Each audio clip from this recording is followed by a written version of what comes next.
Bonjour à tous, heureux de vous retrouver sur le plateau de Paris Turf TV pour votre quotidienne reçue 5 sur 5, l'émission du Quintet Plus et du Top 5. Pour m'accompagner aujourd'hui, j'ai le plaisir de recevoir Ludovic Cognot. Bonjour Ludovic. Bonjour Philippe, bonjour tout le monde.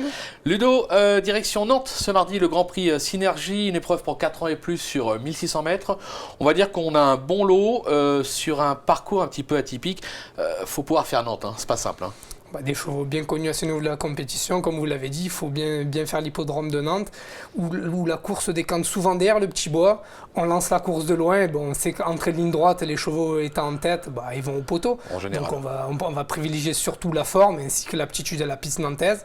Des petites pluies sont tombées ce week-end à Nantes, elles sont encore annoncées, la piste devrait être souple, donc tout le monde devrait s'exprimer pleinement, aucun souci de ce côté. Aucun souci. Allez, on écoute votre sélection tout de suite, Ludo. J'ai placé en tête le numéro 3, Bohemian Rhapsody, le numéro 5, Cabido Shop, le 11, Arvios, le 10, Divin Léon, le 6, Zariano, le 2, Zlatan in Paris, l'As, Kinger et le 7, Saguarum. Allez, on attaque avec votre favori, le numéro 3, Bohemian Rhapsody. C'est un cheval qui vient d'effectuer une rentrée, qui possède d'incontestables moyens. Il a hérité d'un excellent numéro dans les stalles. L'As, c'est la raison pour laquelle vous l'avez placé en tête ? Voilà, il vient d'effectuer une très belle course de rentrée à Saint-Cloud. Moi, je pense que le profil nantais devrait l'avantager, ou d'ailleurs, il a obtenu une bonne 4e place. Le raccourcissement de la distance ne devrait surtout pas le déranger. Il fait tous les terrains, évolue à domicile, donc je suis d'accord avec vous, tous les feux sont au vert. Non, parce que ça sera pas le choix de tout le monde, mais bon, c'est une belle cote en vue, c'est un beau pari. C'est un beau pari, on va vous faire confiance et on va surtout écouter son entraîneur Fabrice Fouché, qu'Emmanuel Rivron a rencontré. On l'écoute tout de suite. Effectivement, la rentrée à Saint-Cloud était plutôt bonne, dans un quintet aussi. Il a celui-ci à courir à Nantes, c'est 1600 mètres, on le raccourcit, c'est pas son habitude. Mais néanmoins, il a couru sur 1600 mètres par le passé, ça s'est plutôt pas mal déroulé. Je pense que si le terrain n'est pas trop lourd à Nantes, il a des chances de disputer les places. Voilà, il est confiant pour les places.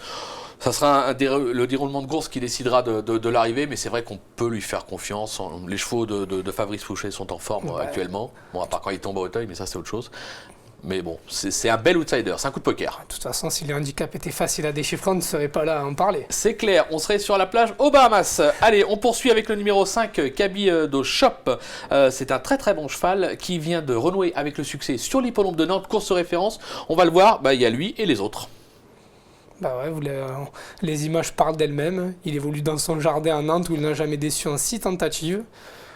Là, il a été logiquement pénalisé, mais bon, en 36,5, c'est un cheval qui porte bien le poids, je pense capable de confirmer. Bon, il a hérité d'un mauvais numéro dans les stalles de départ, mais bon, c'est un cheval qui sort vite des stalles. Bon, il fait bien le profil nantais, donc il va pouvoir se placer très vite près des chevaux de tête, voire prendre la tête et aller au poteau. Oh oui, on peut lui faire confiance, surtout qu'il n'y a que 14 partants au départ de ce Quintet Plus.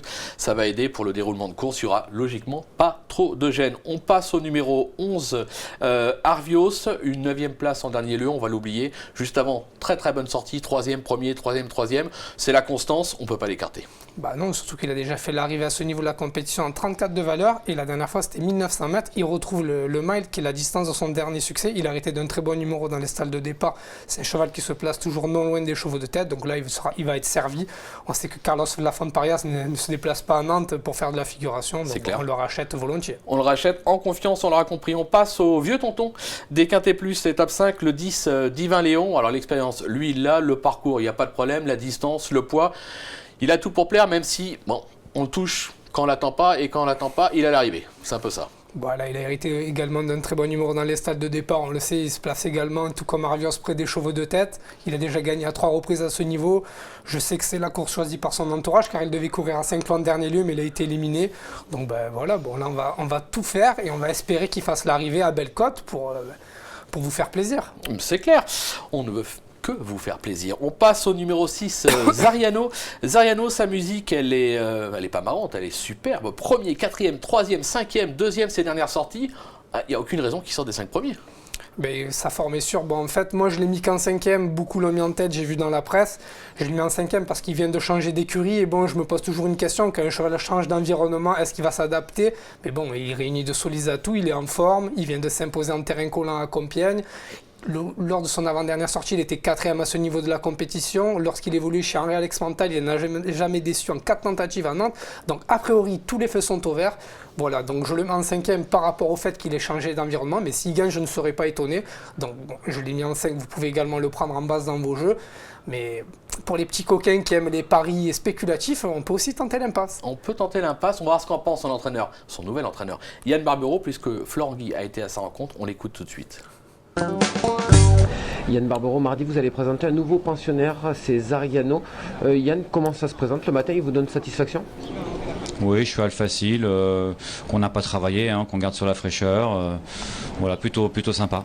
Yann, si on vous dit que dans cette catégorie, on l'a déjà vu faire des choses bien. Oui, effectivement, il a l'air d'être en forme. Il a déjà gagné à Nantes. Ce qui va être un atout, parce que c'est quand même un champ de course très spécial, particulier, tout le monde ne fait pas Nantes. Lui il l'a fait, il a gagné, donc c'est déjà un plus. C'est pour ça que vous êtes dirigé sur cette épreuve? Oui, il y avait des valeurs un peu plus basses, automatiquement un champ de course plus différent et que certains n'arrivent pas à bien faire, donc on va essayer de profiter de tout ça. Et Yann, c'est un test, mais on a l'ambition de le voir à l'arrivée? Oui, c'est un test, mais on profite de la forme et de tout ça. Oui, je serais déçu de ne pas participer à l'arrivée. Et il est confiant dans les 5 premiers, c'est assez logique, comme vous l'avez dit, si vous voulez le prendre en base, pardon. Pas d'inquiétude. On va se quitter avec une petite pépite. Je ne me rappelais plus de ce qu'on avait par la suite. Une petite pépite, Ludovic. Une petite pépite donc, qui aura lieu dans la 5e épreuve du programme. Et il s'agit du numéro 6, Snowdream, qui vient de bien figurer à 2 reprises à ce niveau de la compétition. D'ailleurs, sa dernière fin de course à Maison Lafitte m'a vraiment bien plu. Et je le pense capable, en 28 de valeur, de renouer avec le succès. Il affronte certes ses aînés et découvre l'hippodrome nantais. Mais il devrait avoir au minimum 8 à 10 contre 1 à l'arrivée. Parce que c'est un handicap assez ouvert avec 16 partants. Attention. 8-10 contre 1, personnellement, j'achète. Moi Merci aussi. Ludo pour toutes ces informations. Merci Philippe. On va aller prendre un petit café pour se réveiller et je vous dis à très vite sur le plateau. Bonjour à tous, au revoir. Au revoir.